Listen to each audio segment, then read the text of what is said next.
En lâchant le mot abrogation, Nicolas Sarkozy espérait clarifier sa position. Mais sa déclaration a enflammé le débat. Les critiques viennent de toutes parts, y compris dans son propre camp. Nathalie Kosciusko-Morizet le contredit. Alain Juppé estime qu'on ne reviendra pas sur cet acquis. Alors peut-on revenir ainsi sur une loi votée et appliquée? Les explications ce soir de Camilla Campuzano. Abrogation de la loi Taubira, la salle l'exige, la salle l'obtient. Si ça vous fait plaisir, franchement, ça coûte pas très cher.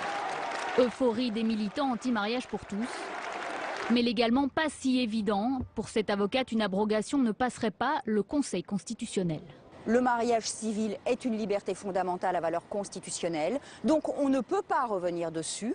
Et deuxièmement, une loi qui abrogerait la loi Taubira créerait une discrimination au sens légal du terme, et ce serait le deuxième moyen sur lequel le Conseil constitutionnel censurerait une loi qui abrogerait la loi Taubira.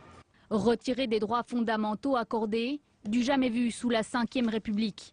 Et c'est sur cet élément que se concentreraient les débats. Ce qu'une loi a fait, une autre loi peut le défaire. Le Conseil constitutionnel, dans sa décision sur la loi Taubira, le 17 mai 2013, a pris soin de dire que les règles relatives à qui peut se marier ne font pas partie des droits fondamentaux garantis par la Constitution.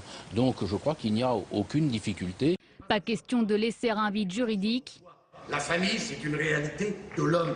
Au nom de la préservation de la famille, le candidat à la présidence de l'UMP propose un mariage distinct, spécifique pour les couples du même sexe. Une manière d'exploiter les imprécisions de la loi Taubira et d'interdire GPA et PMA aux homosexuels, le nerf de la guerre de la manif pour tous. La marge de manœuvre, très clairement, est sur le problème de la filiation.